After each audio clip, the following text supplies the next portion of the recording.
नमस्कार शेतकरी मित्रांनो, 2025 16 ते 20 जानेवारी ह्याच्यामध्ये जो प्रदर्शनाचा कालावधी आहे ह्याच्यामध्ये जे आपण प्लॉट केलेले आहेत त्याच्यामध्ये आपण गोकुळ शेती फार्म आपली देशी बीज बँक आहे त्याच्यामध्ये आपण 50हून अधिक देशी वाण जे टमाट्याचे आहेत जे पूर्ण गावरान पद्धतीने पिकवलेले आहेत आणि गावरान व्हरायटीचे आहेत ते आपण इथं प्रात्यक्षिक प्लॉट मध्ये केले। जे कृषकचं आकर्षण आहे मेन ते काळं टमाटर म्हणा किंवा चक्री टोमॅटो असे 50हून अधिक देशी वाण आपण इथं तयार केलेले आहेत आणि लागवड करून शेतकरी बांधवांसाठी आपण इथे प्रात्यक्षिक प्लॉट केलेले प्लस वेगवेगळे जे देशी वाण आहेत कलिंगड, खरबूज, शेंदाड जे असे काळाच्या ओघामध्ये लुप्त होत चाललेले वाण आहेत। उदाहरणार्थ डफळ झालं, पटाडीची शेंग झाली, लाल भेंडी, हिरवी भेंडी, तसंच लाल कणीस, काळं कणीस, त्याच्यामध्ये एक एक जर आपण प्रोडक्ट घेतलं किंवा एक एक जर आपण बियाणं बीज संकलन घेतलं प्रत्येकाची अलग अलग वेगवेगळी खासियत आहे प्रत्येकाची। जसं उदाहरणार्थ लाल मका जरी आपण घेतली तर लाल मकामध्ये बाकी मकाच्या तुलनेने 2.5% जास्त प्रोटीन आहे, अँटीऑक्सिडंटचं प्रमाण जास्त आहे, लोहाचं कॅल्शियमचं प्रमाण जास्त आहे।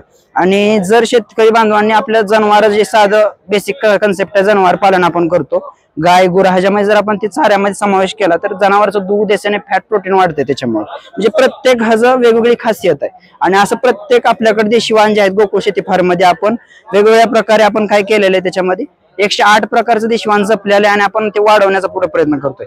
जरी कुणाला आपल्याकडनं देशी वाण पाहिजे असेल किंवा त्यांच्याकडे जर असं काय वेगळं असेल तर आपण आदान प्रदान पण करतोय, त्यांचं वाण आपल्याकडे लावतो, आपलं वाण त्यांना देऊन आदान प्रदान करून देशी वाण वाढवण्याचा आपण प्रयत्न करतोय आणि जपण्याचा पण प्रयत्न करतोय। त्याच्यामध्ये जरी कुठल्या शेतकरी बांधवाला जर पाहिजे असेल तरी पण आपण मिळेल। आपला जो पत्ता आहे पंढरपूर गोकुळ शेती फार्म आपला पत्ता आहे पंढरपूरमध्ये इस्कॉन मंदिरच्या समोर बरोबर आपलं गोकुळ शेती फार्म आहे। जरी कुणाला बियाणं पाहिजे असेल तर माझा कॉन्टॅक्ट नंबर देतो, आपण माझ्याशी संपर्क करू शकता, आदान प्रदान करून आपलं देशी बियाणं आपण वाढवू शकतो। असं वेगवेगळं खासियत आहे, प्रत्येकानं इथं भेट दिली पाहिजे, बघितलं पाहिजे आणि गोकुळ हे जे देशी वाण आहे हे वाढवण्याचा आणि जपण्याचा हे संकल्प प्रत्येकानं केला पाहिजे। ही काळाची गरज आहे आणि हे सध्याला गरजेचं आहे। ह्याच्यामुळं माझा कॉन्टॅक्ट नंबर तुम्हाला देतो 78 20 91 98 05। जरी कोणाला पाहिजे असेल आणि माझं सांगणं एवढंच आहे की मोठ्या प्रमाणात करण्याचा प्रयत्न नका करू, छोट्या प्रमाणात एकदम परसबाग 1 गुंठ्यात 2 गुंठ्यात परसबाग तयार करा, देशी बियाणं वाढवा, प्रचार करा, प्रसार करा।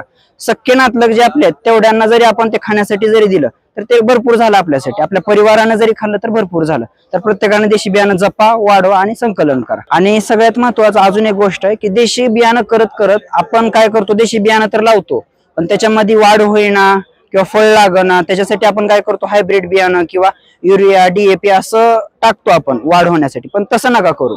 जेवढं पण करायचं विषमुक्त करा। आपलं आरोग्य जर नीट असेल तर आपण व्यवस्थित पुढे राहू शकतो, जगू शकतो। तर ह्याच्यामध्ये काय झालंय आता हायब्रिड जसं वाढत चाललंय ठीक आहे, उत्पन्नाच्या दृष्टीने ते पण ठीक आहे, पण जे आहे घरगुती आपण विषमुक्त शेती केली पाहिजे। सगळ्यात महत्वाचं हेच आहे की पारंपरिक देशी बियाणं जे आपण वापरतो तर त्यासाठी ते कन्सेप्ट पाहिजे की देशी बियाणं आपण जे संकलन करतो ते विषमुक्त पण केलं पाहिजे।